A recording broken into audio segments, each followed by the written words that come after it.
वर्ज्य संस्कृत काव्यशास्त्र पंडित सुयोद्ध योद्धा सरचारण धुरंधर वीर शमशेर बहादूर हिंदवी स्वराज्याचे धाकलधनी धर्मवीर छत्रपती श्री संभाजी महाराज की जय.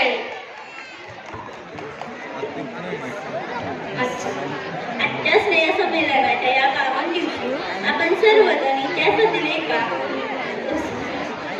एका तेजस्वी धैर्यशील आणि त्यागमूर्ती व्यक्तिमत्वाच्या स्मरणात नतमस्तक होणार आहोत व ते व्यक्तिमत्व म्हणजे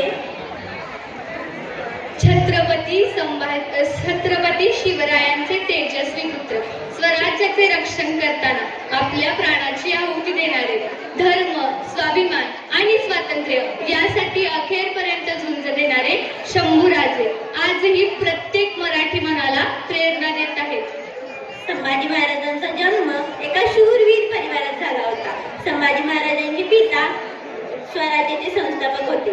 संभाजी महाराजांनी स्वतःच्या पिताच्या पावलावर पाऊल ठेवून स्वराज्यातील संघर्ष केला. त्यांचे युद्ध व शौर्य कौशल्य अद्भुत होते. स्वतःच्या वेदना लपवत संकटांसमोर न डगमगता मरण येईल पण स्वाभिमान कधी सुटणार नाही हा संदेश देणारे शंभूराजे आजही आम्हाला प्रेरित करत आहेत. पण आईशा, संभाजी महाराज फक्त सर्वात मोठे योद्धे नव्हते. संभाजी महाराज फक्त शिवाजी राजांचे पुत्र नव्हते, तर संभाजी महाराज औरंगजेब सारख्या 9 लाख सैन्याला सळकी पळ करून सोडणारा राजा म्हणजे संभाजी होता. अरे, तत्कालीन काळातील घोड्याला सर्वात वेगवान पळवणारा व डोळ्याची पापणी लावते का लावते तोपर्यंत डोळ्याला एका पायावर पळवणारा राजा म्हणजे संभाजी होता. अरे, तत्कालीन काळातील पहिलं बुलेटप्रूफ जॅकेट तयार करणारा राजा म्हणजे संभाजी होता. पण आळंदीपासून पंढरपूर पर्यंत जाणारी आषाढी वारी, ती आषाढी वारी करणारा राजा म्हणजे संभाजी होता. संभाजी म्हणजे काय तर स म्हणजे संकटाशी, भा म्हणजे भारतीयांनी, जी म्हणजे जिद्दीनं कसं पेटावं, तया नाव आहे संभाजी, तया नाव आहे संभाजी. रुद्राचा अवतार वाघाचा ठसा होता. रुद्राचा अवतार वाघाचा ठसा होता. अरे विचारा त्या सह्याद्रीला माझा शंभूराजा कसा होता, माझा शंभूराजा कसा होता. संभाजी महाराजांचे स्वराज्यासाठीचे प्रेम आणि बलिदान यांचे महत्त्व दर्शवायला आमच्या वर्गातील 9वीचे विद्यार्थिनी संभाजी महाराजांच्या आयुष्यातील एक तेजस्वी क्षण साकारणार आहोत. आयुष्य आजचा दिवस खरंच खूप विशेष आहे. का ग सविता? कारण आपण सर्वजण एकत्रितपणे संभाजी महाराजांच्या जीवनावर आधारित एक अद्भुत नृत्याचे सादरीकरण करणार आहोत. नृत्याची सुरुवात संभाजी राजांच्या बालपणापासून होते, जेथे ते शस्त्रास्त्राचे शिक्षण घेतात आणि शौर्याची पहिली किरणे दाखवतात. अंतिम भागात महाराजांचे बलिदान, जेथे ते शत्रूच्या हाती पकडले जातात, जेथे त्यांना मृत्यू दंड दिला जातो. या दृश्यामध्ये आम्ही इयत्ता 9वीचे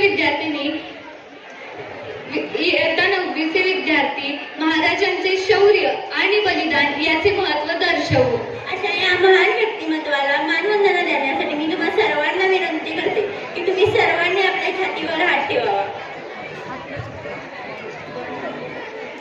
क्षत्रिय कुलावतंस, महातेजस्वी, महापराक्रमी, बुद्धिनिष्ठ, चारित्र्य संपन्न, शास्त्रवीर, मुघल संहारक, रणमर्द विद्वान, शिवपुत्र श्री श्री श्री छत्रपती संभाजी महाराज की धन्यवाद.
काळजी तर वाटते, पण तुमची नाही, त्या बिचाऱ्या औरंग्याची.